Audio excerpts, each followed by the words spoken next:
This episode is sponsored by JDAQA Software Testing, your scalable solution for manual, automated, security, and performance testing. Check us out at jdaqa.com. And with that, let's get on with the show.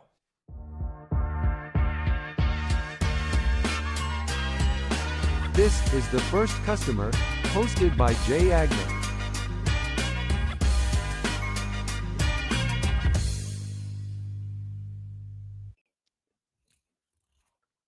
Hi, everyone. Welcome to the First Customer Podcast. My name is Jay Agner. Today, I'm lucky enough to be joined by Lynn Whitbeck. She is the founder and CEO of Petite2Queen. She has like a million things going on. She's over in Seattle. We got to catch up a little bit about the very cloudy weather in Seattle. Lynn, thank you for bringing the sunshine today. How are you? I am great. And Jay, I am so thrilled to be here. Thank you so much for having me. The queen of sales. I told you I'm going to steal that, and I'm going to be the king of QA. I love when people kind of come up with a name for themselves, or maybe somebody else comes up with it for you, Yeah. and they kind of live with it. So tell me a little bit, where did you come from? Where did you grow up? And did that have any impact on you being an entrepreneur later in life? Well, I grew up in just a normal mid-sized town on the other side of the mountains. We were talking about that also pre-show. And, really what happened was I ended up when we moved over to this side of the mountains and I was in Girl Scouts. I love Girl Scouts, very involved from brownies all the way through. But in Girl Scouts, we sell cookies. And we had this thing where you could, if you sold literally a truckload of cookies, you would get this coveted cookie badge. And I was determined to get that cookie badge. And so I took my friend who was the most shy, introverted individual, and I set up a system so that we could sell cookies. And I was like the Walmart greeter. I brought them to the table, and she took their money and gave them the cookies. And we sold enough cookies, and we were the only two girls in our entire district to get that coveted cookie badge. And so I think that really started me with sales, in the sense that when you love the organization, you love your product or service and how you are helping and serving others, sales is easy, on that side of it. So that sort of set me on a journey. I did not anticipate being in sales until after I got out of graduate school. And I literally forced the owner of the company I was working for to let me go into outside sales, and just never looked back. Wow. I love the Girl Scout. Do you still have the badge today? I found my sash. I did, and I You should still frame saved that it. thing. That's a great. That could be like the cover of your book, which you eventually write. The Sales Queen, Humble Origins or something. So tell me about Petite2Queen. What do you guys do? Who do you serve today? And who was your first customer? Well, business owners hire us to ignite winning sales because most are chasing down leads. They lack client retention, conversion, and profits.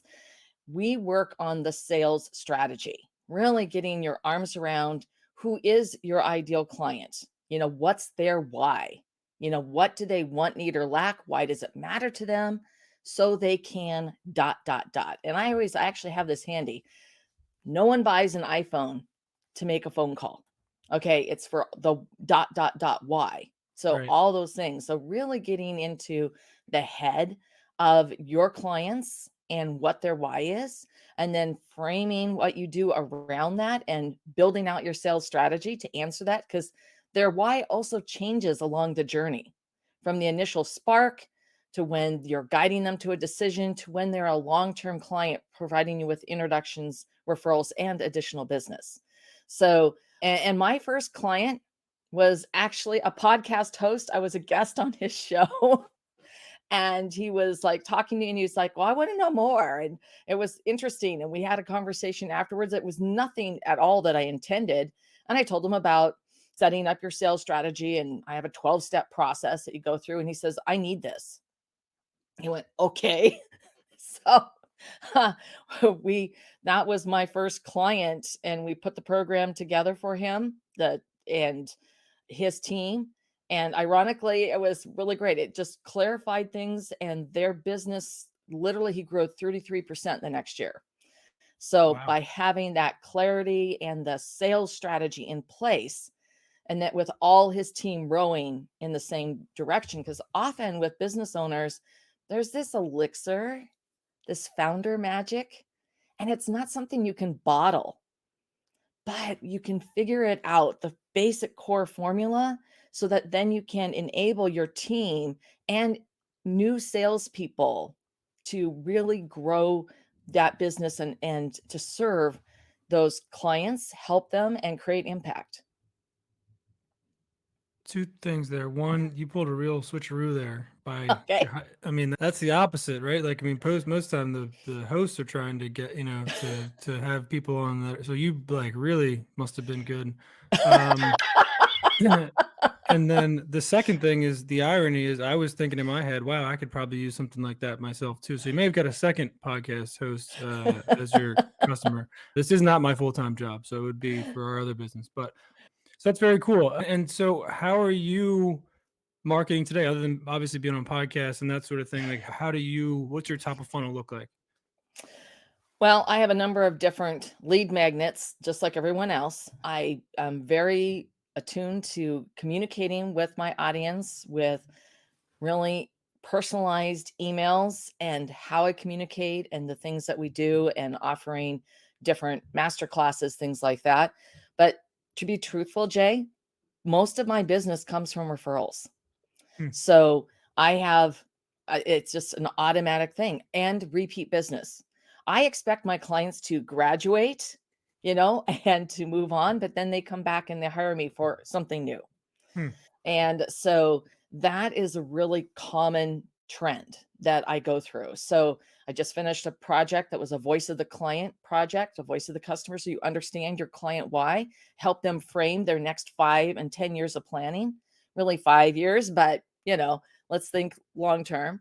And so to position themselves for that, what's ahead, and through that, then they hired me to do some additional training for their team. So, some core personality training on how to better communicate with everyone they work with from internally, but especially externally with their clients, both from those initial conversations and then finally through, when they're doing ongoing business with them. Because the quickest, shortest, highest profitable sale is a sale from a referral. And really connecting with people. And I mean, this is sort of, once again, I'm throwing a curveball here, but you have to ask for the referral. You have to seed them and ask. And that's part of a strategy. That's part Mm-hmm. of a sales strategy. Most people say they ask for referrals and they truly, they don't train on it. They have a crap policy and maybe they have, oh, we have a contest if you get a referral. You need to train on it. You need to have a program and you need to practice and you need to ask when you've earned the right. And you can, same thing. I had a client that I did referral training for them in June. In August, they had their best month ever. Hmm. So it's an automatic thing if you get into that mode. So you need to ask, seed, ask, and receive referrals.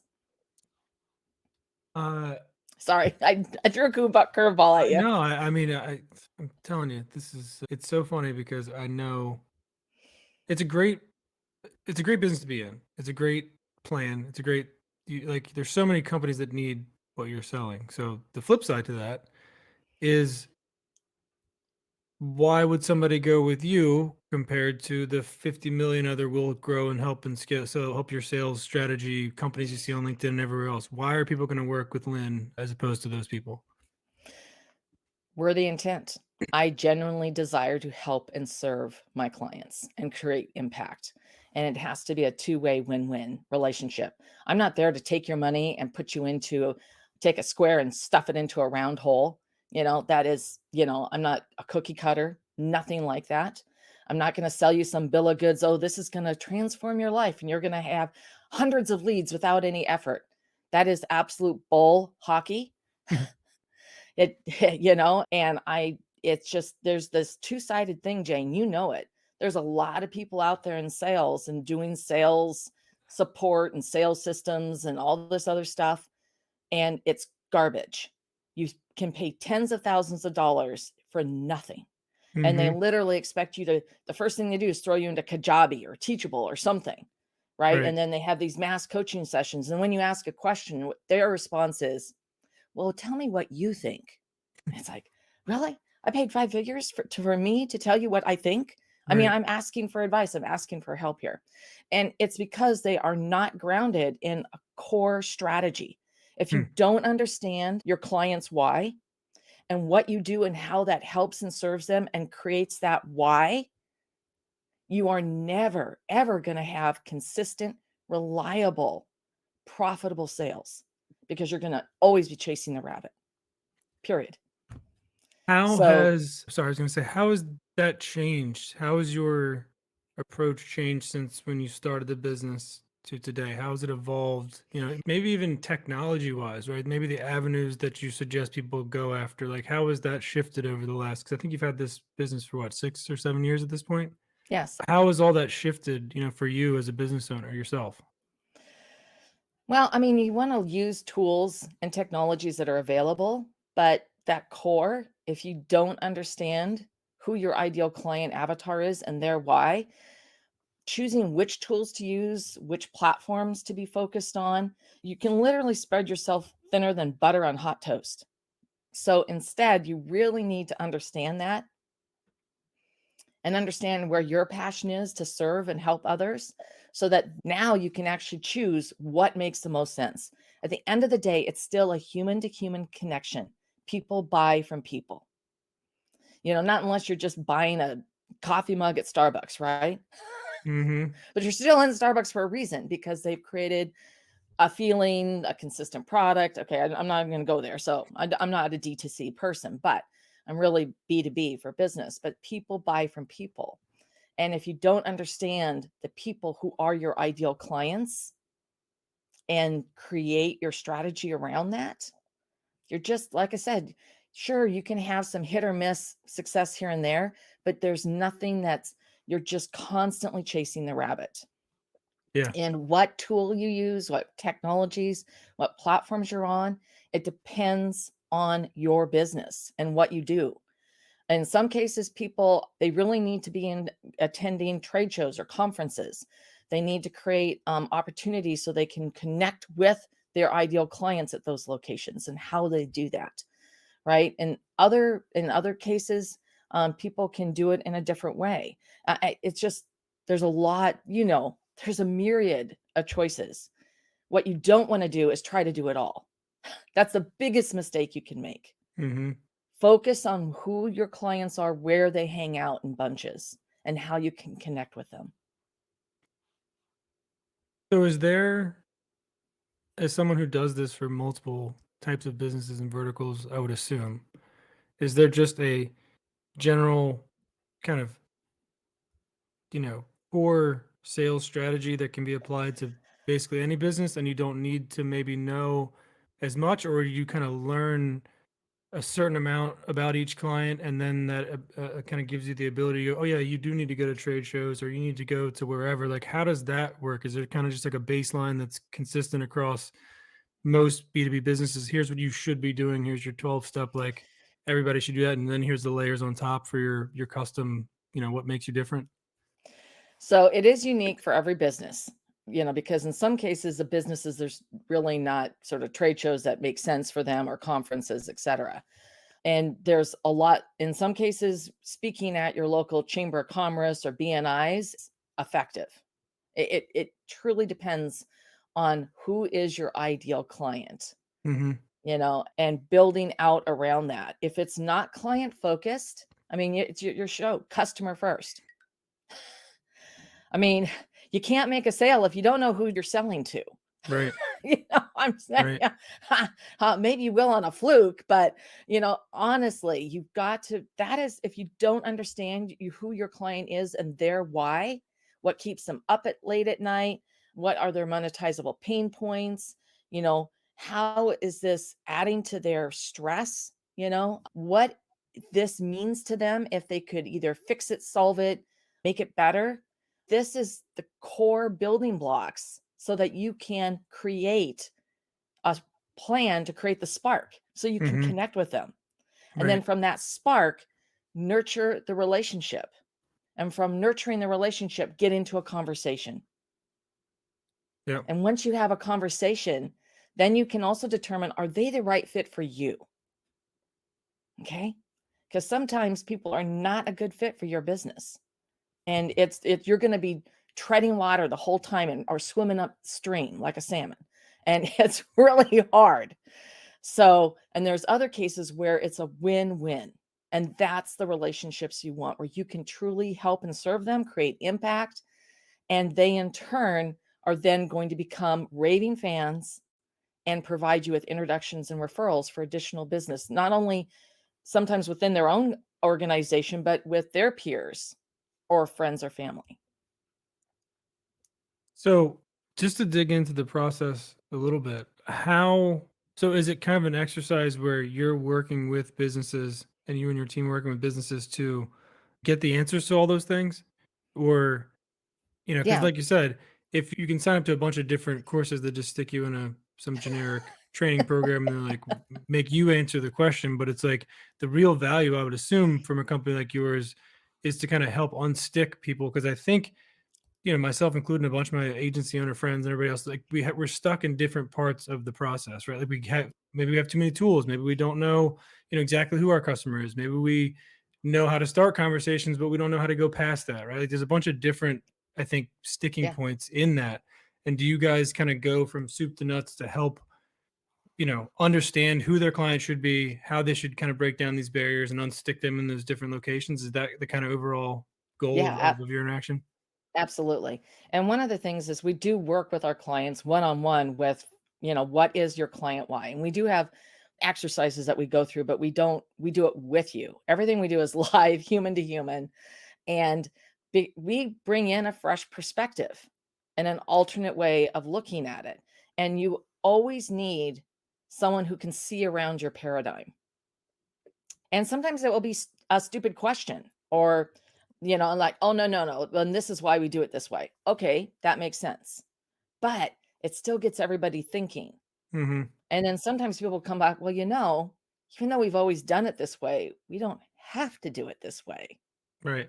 And it's almost like the floodgates, they start to crack open, but Mhm, you can think differently. And it's really trying to get into, there's also tools and things we can do to get into the head of what your clients are thinking. mhm, And so there's a lot of different ways to go about that, but by honing in on that and understanding what was the spark, what was the attraction, how did that relationship grow, then you can replicate it. And you figure out where they hang out in bunches, how you're going to connect with them, create the spark, and then you really understand their why. You can create the follow-up, the outreach and the follow-up. I mean, outreach is until you've had that meeting and mhm. you've had the one-on-one, and after that it's follow-up, right? Outreach and follow-up are sort of kissing cousins, but that's another stumbling point. Follow-up is the number one deadly sin of sales. I would say it's client why, but it's follow-up because people fail to follow up, and they fail to follow up in a value-driven, client why focused manner. So that even if the client doesn't respond, they're ghosting you because they're busy, by the way, pretty much because they're busy. They're hearing you, they're seeing you, and you can break that and then get into that next stage of the conversation. Hmm. So it's figuring that out to drive the conversation, to guide them to a decision, and then creating a delightful experience.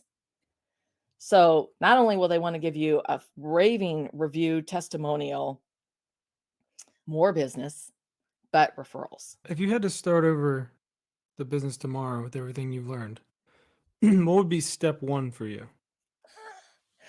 Step one would be figuring out absolutely who the ideal client was and where they hung out. Because, like many business owners, did Pinterest, Instagram, Twitter, all the different platforms, doing all these different things, created a podcast, I mean, it's just too much, wrote a book. I mean, and instead, it's really coming back full circle. It's applying the same lessons that I work with my clients on to myself and to my own business instead of just, oh, well, you got to do all these things. No, you don't. In Why do fact, you think you it's a fell into waste that trap? of Why do time you and think you money. you fell into that trap? As somebody who set out to solve that problem, what do you, Well, I how didn't set out to solve that problem. I said I started a business and it's like, oh, you have to be on all these social network platforms and do all Got these it. things. I'd never been a business owner before. I've been in startups and Mm-hmm. C-suite roles. And of course, I'd been in corporate sales for many years. But that was new for me. So that's that. There is a learning curve. There's absolutely a learning curve for business owners and entrepreneurs. And I think having that really solid business plan in place and understanding what you do, how you help and serve clients, and then really what's their why? Why are they going to hire you? Why does it matter to them? That's the key point, that if you can start there, you're going to save a whole lot of money, time, and heartache. Love it. And I agree wholeheartedly. I think that's why I started this podcast. I heard it enough that I wanted to figure out why people don't know who their customer is. All right. So, non business related, if you could do anything in the world and you knew you couldn't fail, what would it be? Oh, wow. Wow. If I do anything in the world and I knew I couldn't fail, I would save animals from extinction, I guess. There's Wow. so many animals in my lifetime that we're going to continue to see extinct, and really like to share the planet. I love that answer. I've never heard that. So, you're the first person to say save animals from extinction. That's a great answer. I love that. All right. Lynn, you're fantastic. You shared a lot of really great stuff. You're very delightful to have on. I'd love to have you on again someday. Tell how do people reach you? Where do they find Petite2Queen if they want to reach out? Absolutely. It's petite and the digit 2queen.com. We've got a lot of resources there. I actually have a whole piece on my 12 step program on, really going through what's your client why, what's your sales strategy. And you can get that and really start your thinking and start going through this. And do you have a sales strategy? Most people don't. And that's going to really help you out. And of course, you can find me on LinkedIn and amazing podcasts like the one here today with Oh, Jay. you're too kind. Thank you so much. Well, it was great meeting you. I may be in touch about figuring out our sales strategy, but you have a good rest of your weekend. I think the weekend's coming up. It's Thursday. Enjoy your weekend, and we'll talk again soon. All right. Thanks, Lynn. All right. Thank you, See ya. Jay.